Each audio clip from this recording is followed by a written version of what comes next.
that they have. So for a Muslim instructor of karate, then he will remove the bowing.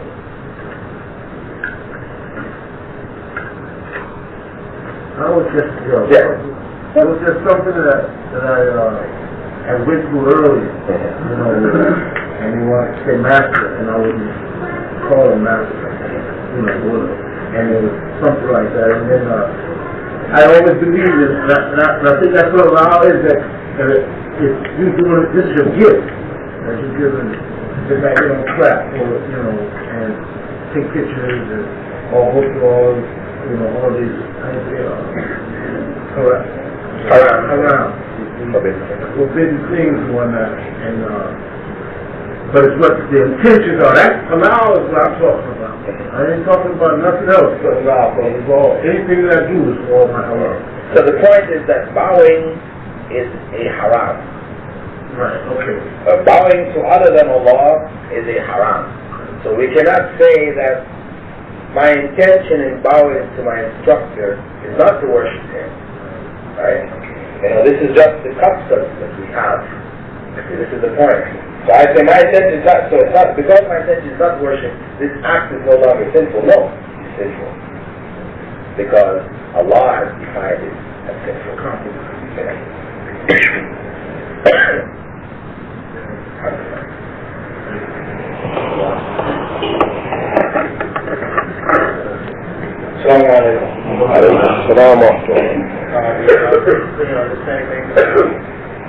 I come from more or less a musically inclined background, and in Islam, I know that music is forbidden. Alhamdulillah, I used to do record production and stuff, work in the studio. I kind of got out of it, but I still write, in terms of songs and lyrics. Is there a way, or is that permissible for you still to write songs, like say if I'm doing it, or if I have people doing it without music, singing with his voice and the lyrics are not accentuating nothing that's forbidden in Islam. It's trying to promote good. That's all.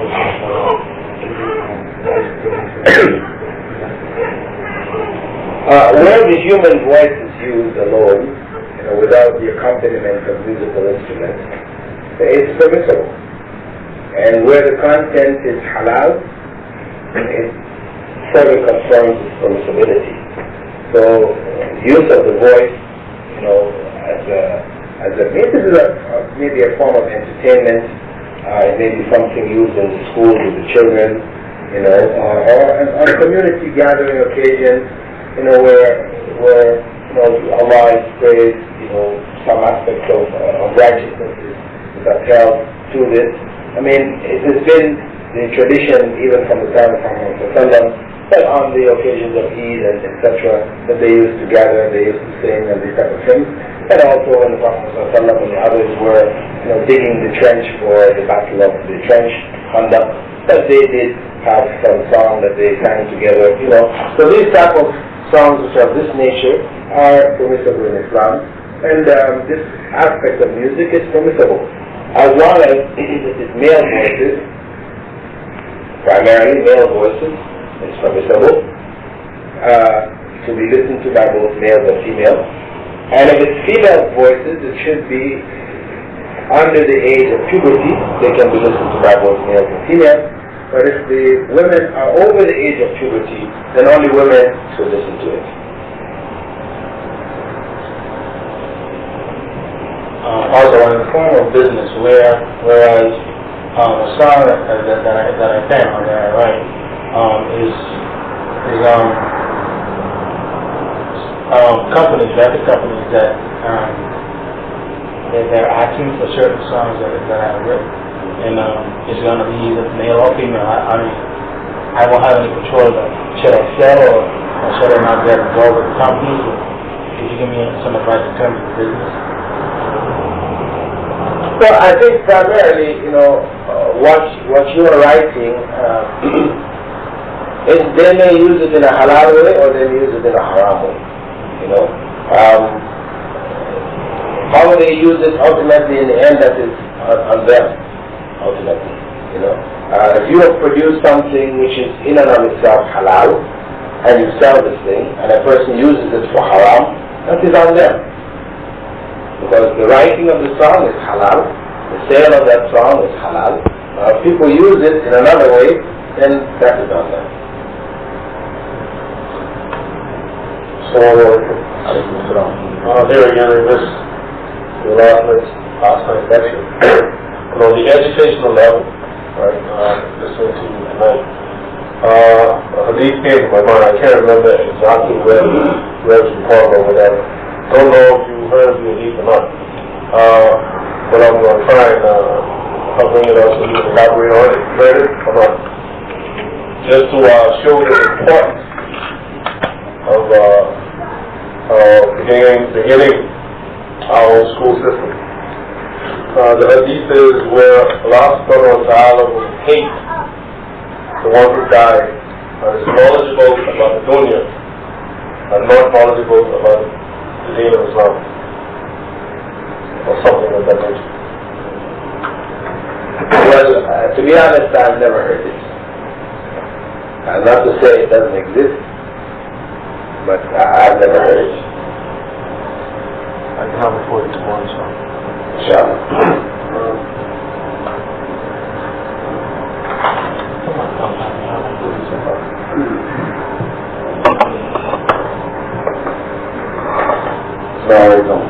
And we don't have a question, but in terms of the school situation,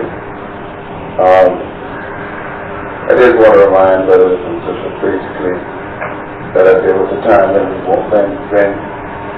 a lot of Muslims, especially the women, had initiated the whole idea of implementing a primary school system, and it didn't come off for controversial reasons now that we didn't need to get into. But in order to establish a school system or starting off with a small kid, you know, it will mean that parents will have to yuck, as we see in Bahama, yuck their children out of the school system. And it can take some people who else is well Islam in the heart. I say it like that because, you know, like, we talk a lot about Islam, alright? We talk a lot of things about Islam, but when it really comes down to doing things, we have a tendency not to do it. And people who are, and the families that have children need to sit down and decide, basically, that they're going to do it. One of the things that we do in this community is that we know things are best to do, but we sit back and we say, well, I'm not going to do it, even though the thing that would need to be done is the best for everybody. But we decide to do things when it's best for us as individuals. And we can talk community all we want, but brothers basically decide to do things which is best for themselves. And the whole thing will be best for everybody, but those who need to make the first move will not move. Alright? We have to make a radical stand and take the kids of the school, especially those people who come to this masjid and always say they are part of the community and they are the community, this and that, so forth and so on. Next point. We're not talking about it. The whole issue is of moving down to the site was not so much moving there to make the lot. We spoke about, there was another set of brothers that spoke strongly about the need to move physically to the spot and establish a living condition on that spot. Again, big controversy. Right? Talk. But those who needed to make the move or in a position to make the move are not making the move, and not saying anything. right? Only thing being talked about, well, we can't have apartments, we can't have houses, but nobody's really wanted to move, right? I mean, the people who they're the only ones basically have the resources to move are not moving. And there's no indication so far that anybody's going to move. Now, those who say the more the stability will move, who have no finances. Those who have finances ain't moving. Right? Somebody must move, and we must make an assumption. So the person who moves, that individual first, or the two individuals, or those can only be those that give you proper answers. Right? And so, you will be the community, those people who have finances, and normally the people who have finances, are ones who spearhead the Islam about. Right? They need to move. Don't move, that's the best thing to move down there, move it. Right? So that everybody can basically follow through. Because we will be at this point for the next 10 years talking about moving. School. Ready to shake build mosques, we can do this and ready to do this and so forth and so on. We will do what is best for the majority of people, Islamically. And once we decide that, we know what is best for us Islamically for the last 10 years. Just what do you want to move?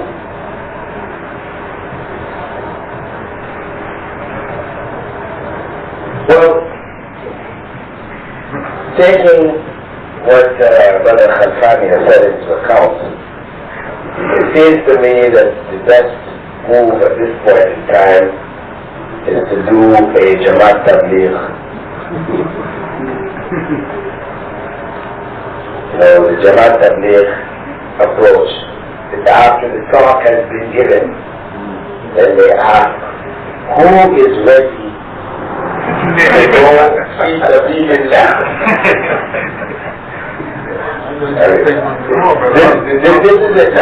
This is it now. Who is ready to make the move? Fi sabilillah. That within the next year, they will make a concerted effort to make that move to the location. Can I get one taker? Okay, we have one taker. Can I get two? Okay, you write these names down there. We have it's a Jamaat, they write it down there. Please record these names. Okay, we have brother, Askar. And what's number two? Rashid. Brother Rashid. Brother Faisal. Dr. Rashad. Sadiq. Who else? Nobody down the stand here. I see people ducking their heads here, but come on, this is Fi Sabilillah here. Amongst you who have the means. That's the key thing. The means, who have the means.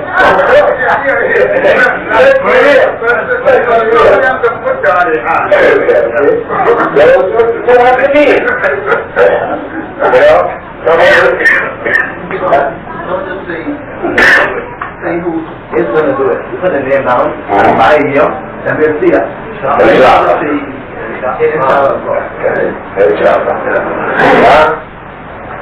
So, from this side, brother, Abdul Rashid, who's right, you recorded these names yourself? You got the names down? This is a record. This is the Jamaat successfully operates in this country. This is a good point here. Do we have any sisters? Who have the need? We're not talking about just the will and the desire, we're talking about the need. Who have the need?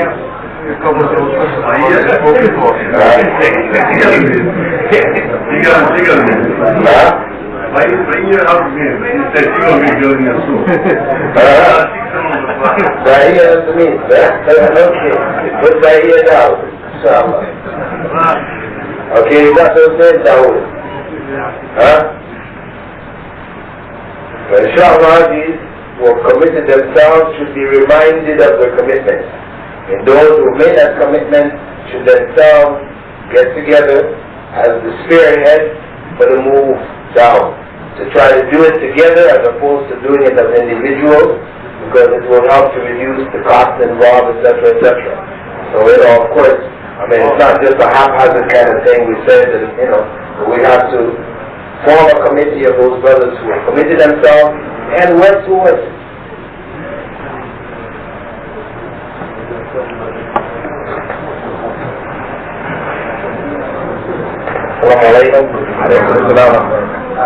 Sheikh Bilal, I would like to know what advice would you give to a person who is on top of music, who is listening to music that is like pop, love music, and even singing it. That's one, and two, also thinking advice on a person who Singing it professionally, you mean?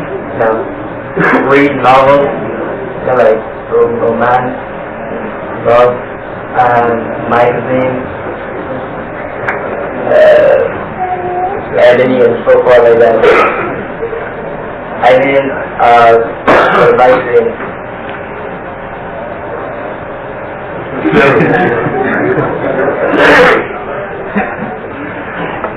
Well, this, advice to those who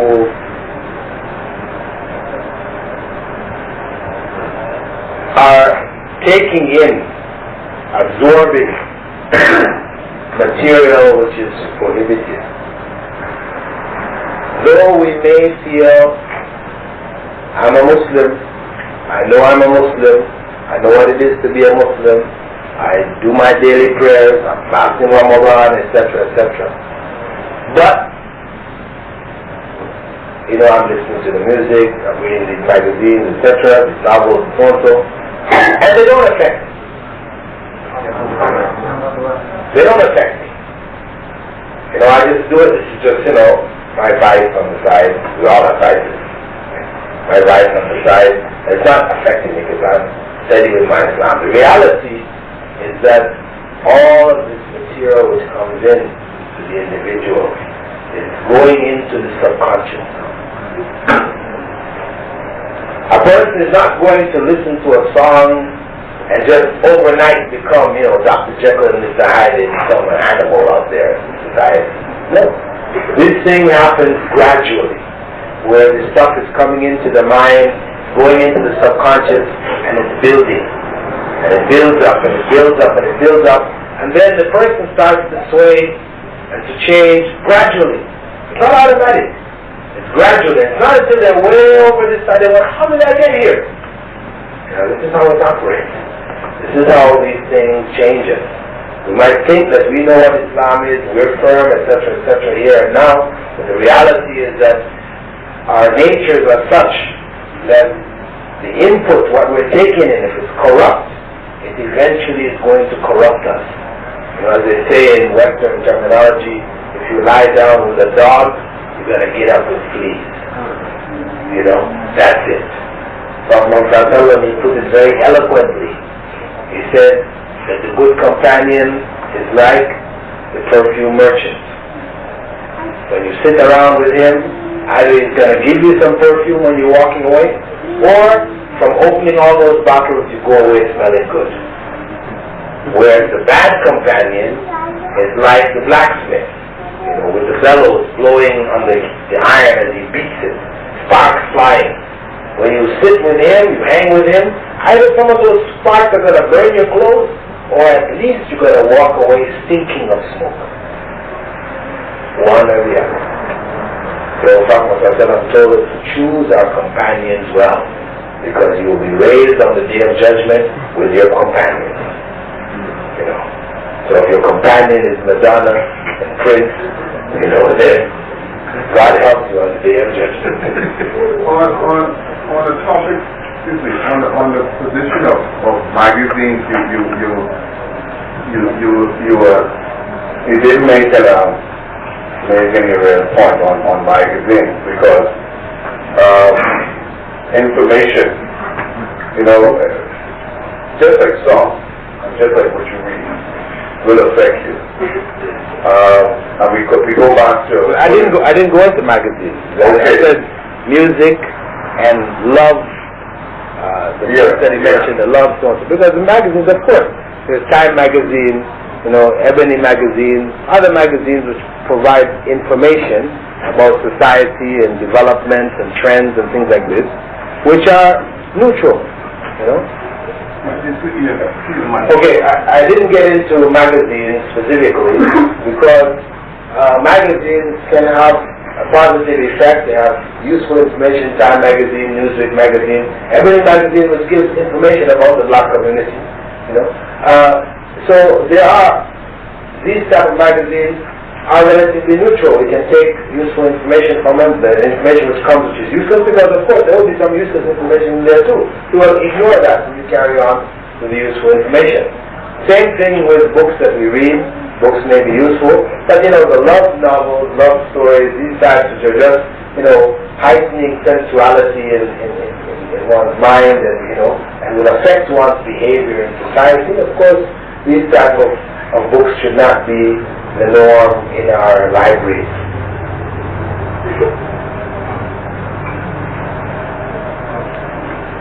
Oh, there was a question here regarding what is it's Al-Hamra. Al-Hamra is the name of a palace. Literally, it means the red one.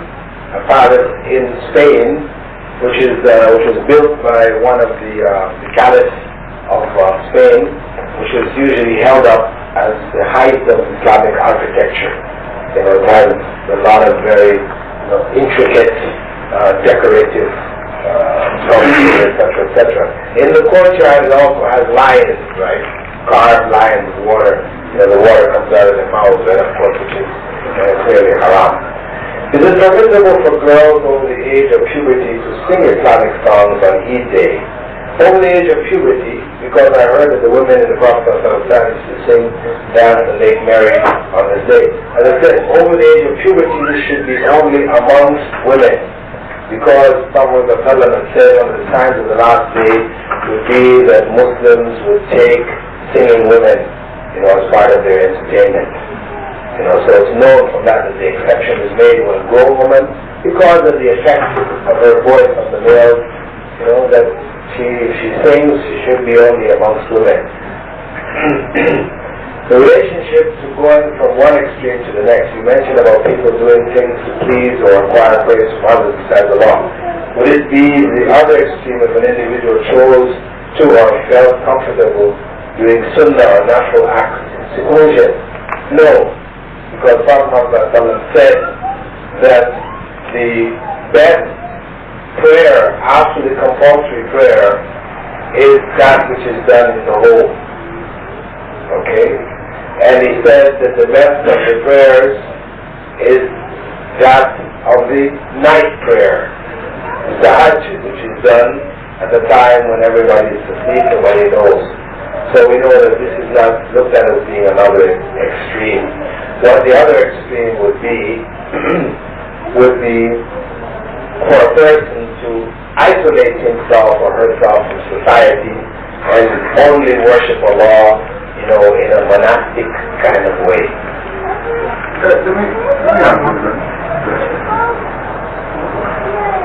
Assalamu alaikum.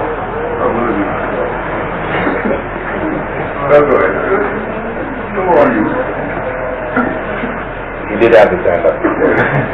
One more question pertaining to the industry. There's royalties, and should I get involved with royalties? Because you can, after they finish, or after I sell a song, you know, I have the option to sell the right to receive royalties or to reject it. But after they own the song, they have the right to do what they want to do. Should I collect royalties? Well, if the royalties, if the royalties are going to be from haram use of your song, then it would be haram.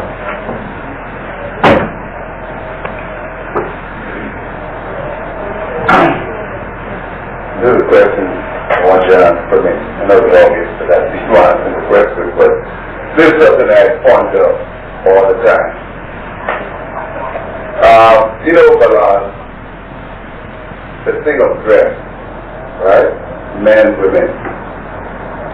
We know what are the mandatory requirements of dress, except for both males and females, male and female. However, I find that Muslims, my personal opinion, Muslims will look at somebody, and because they meet the requirements, now look at this person being a pious individual. Alright? Now, that creates a problem, because the Muslims who meet the requirements, there's still a lot of backbiting, slandering, all kind of bad behavior. And you will hear people say, now, I hear people say now, boy, that person looks so pious, man. You know, I really don't know what's going on. They look, and I keep saying to brothers, look here, when you go to the Middle East, the requirements is forced on people. But we don't say people pious because they look a certain way. And you're supposed to look a certain way if you're Muslim. Right? This is another point I forfeit, and this point might be where I take the point for myself. A person that makes 5 Salah days, we don't, you can correct me on this, we don't say it's a righteous person because they're making 5 Salah. You're supposed to make 5 Salah per day. Right? So you make a 5, you say, but a private, the person is just a private. But we don't start saying, oh, you know, they're biased because they doing what they're supposed to do. Right? This whole thing of physically, there's another trick I see Muslims going on. Because once you do it, now people feel it's all right with itself, that there's no wrong because some physical requirements are being met in the community on this outward thing now. Right?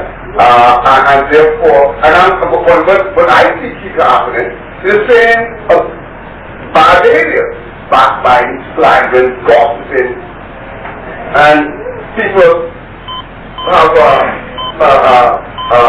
pants on the ankles or hat on the calf, everybody in black and this and that, and the poor shit is going on. And I just want your comment if you understand where I'm coming from.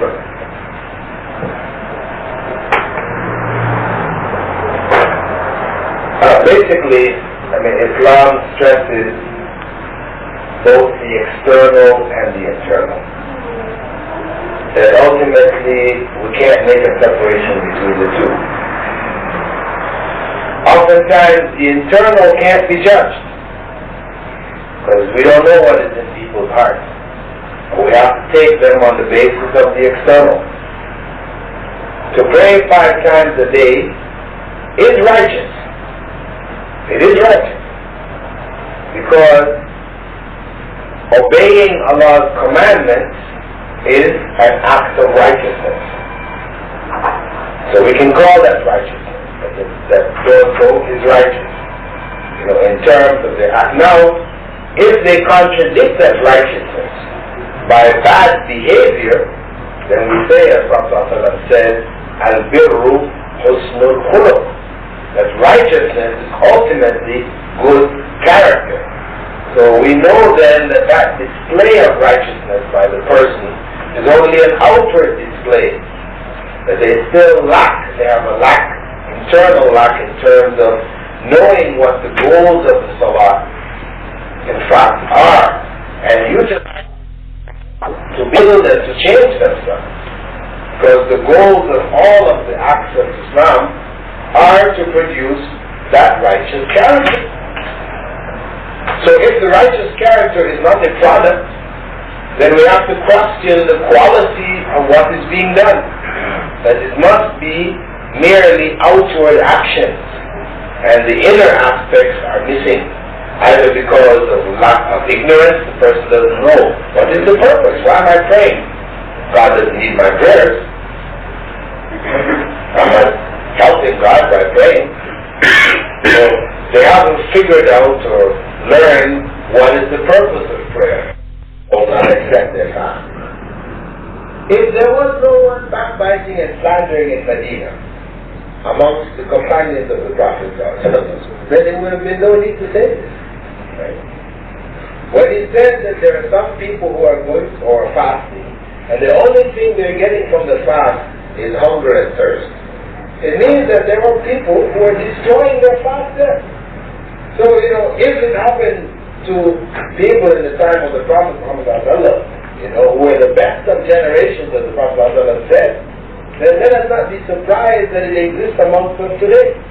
But that we instead strive to remind people of the primary responsibilities, to try to understand the principles and to live in accordance with the principles. To understand the goals and to strive to attain those goals.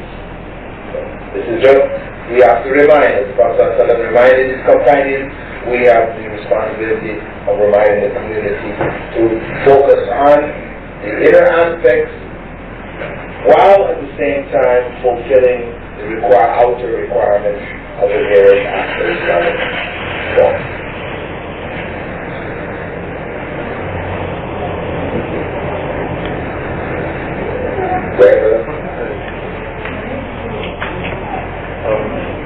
I think I asked something about what the brother said about the children, about the mother who's not a Muslim.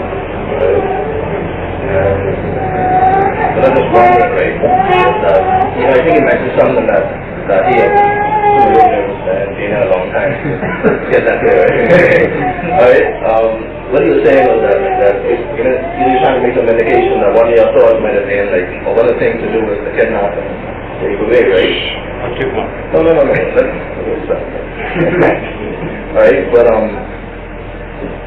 think that the best thing to do is have some kind of middle ground. Alright, that when the children are with you, you try to show them the best you can about the deen, not say, okay, your daddy today. Daddy is a Muslim. It's going to be 5 salats, it's going to be this, learning that, learning. Alright, and then when you go back to mommy, she can take you to the movies, take you out and do what you want to do. It has to be some kind of, that you give the kids some pleasure from being with you also, and from not going to fondness towards you. Okay, maybe they'll lean more towards the deen. Okay? And, because, we have to remember that we once were Christians, alright, and our mother and father were Christians also. We became Muslims, without the help of of a Muslim or mother and father, okay? So at least they got a better chance than we did. At least one of their parents are Muslim. Thank you for having me. Alhamdulillah, where a person has no other options, this is a very practical way to look at the situation. That if there are no other options in the situation, no way to gain control of the child yourself, in a manner which will ensure the proper development of the child, then of course you have to try to show the child the best side, to maintain the contact and to show them the best in terms of your character. As the brother said, not to turn it into Islamic studies class where you're just trying to push Islam down their throats, but to relate to them and build a relationship and live in a love being with you. That is, of course, very, very important. I agree with you 100%. One more question. Assalamu alaikum. On the same topic, what will be the responsibility for the community if a brother was to make hijrah with his family? Because you would have the burdens of questioning from the authorities, from the proper authorities. Is that a time where we can say, even if we know we don't know, or if we're pressured or Could you give some advice on that? Because I think we're going to challenge. So if a situation came down to that particular point, I mean, then it becomes similar to war. You know, Prophet ﷺ said you're allowed to lie on 3 occasions. One of the occasions is war. You know, to protect other Muslims, you're allowed to deceive. Not to the point where your deception becomes treachery. You know, this is not permitted. Where people, you know, you fly the white flag, and when the enemy comes into your camp, you know, you ambush them and massacre them. No, this is not the kind of deception which is permitted. But, you know, where you feed them false information or whatever to protect the interest of the Muslim community, then this is perfectly legitimate in those kind of circumstances. Let me sample this might be a little deep one. Bilal, give me your personal opinion on television. Now let me explain what I'm talking about. Television in terms of information. Television in terms of information. Useful information. It can be information like Discovery Channel, what deals with the ocean, everything, animals, wild creation, whatever, how they operate, how they live. Information in terms of education. Information in terms of world news. Information in terms of one channel like the deepest house, how to fix and make a house and build a house and deal with it from the interior. I'm not talking about television in terms of brothers from one program I see, black brothers from outer space, black people from outer space. The new program for 9 last year.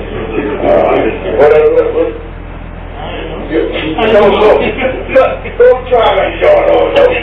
But I'm still trying to be quiet now. But anyway, you need to go through that. I go through that now and again myself. But in terms, I'm not talking about junk, Bilal. But I'm not talking about junk. I talk about useful information, of course, quote unquote. I know it's useful information for me, right? There's times when I turn on stations on business, marketing, advertising, and get information, useful information for me, personally for my business and teaching, you know, not deception stuff. I talk about television in terms of useful information. Somebody makes statements,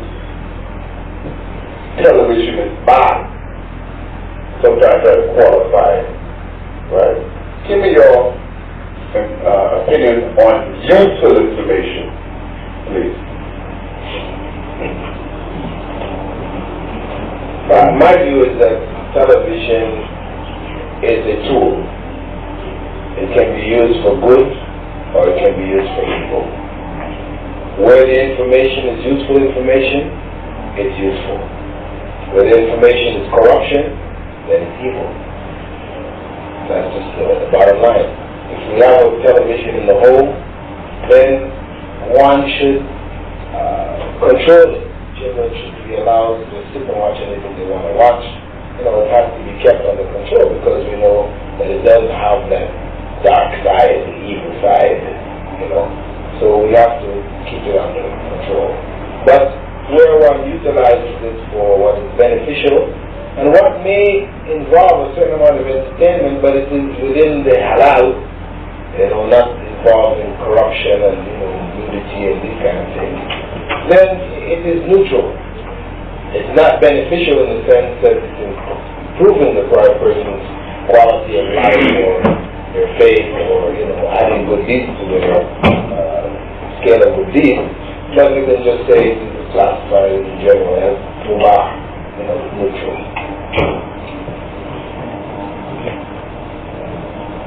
So, based on the TV topic that the brother just mentioned, as far as useful information, we know what these black people from out of state. I don't know if that's useful. But anyway, you're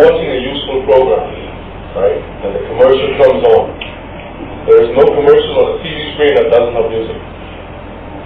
There's no selling commercial on the TV screen that doesn't have a naked woman trying to sell whatever it is they're selling. What do we do in these situations? What should be done is that if what comes on involves music, then it should be muted. You know, the children who are watching television, if you do it often enough times, they're present, it will become automatic for them. But you know, when the music comes on, they mute it. You know, if nakedness comes on, they change the channel. You know, whatever. I mean, the child can be trained, young people can be trained to handle it properly. Because the reality is that though you may not have a television in your home, when your children visit other people's homes, they have a television, you'll find them glued to the television, you know, that they become, you know, obsessed by it. So, you know, you're sort of playing off between two things, you know. I'm not saying advocating that people should have television, because, of course, ultimately, if one could not have a television in their home, they would, you know, save themselves a lot of hassle and problem, no doubt. So, I mean, I don't think we should consider a person who decides not to have a television in their home as being on the wrong track. Similarly, those who decide to have television but know to keep it under control and, you know, are advised to keep it under control, etc., I mean, they should also be respected for their choice, you know. But, of course, we do have to keep clear guidelines within the home to protect the home from the harm. Where one sees that the harm from it is greater than the good, then that's the time to get rid of it. Assalamualaikum, brothers and sisters. We are going to close the program, so we'd like to just take last two more questions. Okay. So we want to close that, you know. Any more questions? We're going to close the session. We're about to allow to close the session. Okay, just in closing, to remember what our original goal of this discussion was, reflecting on the methodology for setting up Islamic institution of learning within the community. And let us, inshallah, leave this gathering with not only that commitment that was made to make the move down to establish the physical community, but also with a commitment to work towards establishing a proper Islamic institution of learning for our children, our young people. سبحانك اللهم وبحمدك أشهد أن لا إله إلا أنت أستغفرك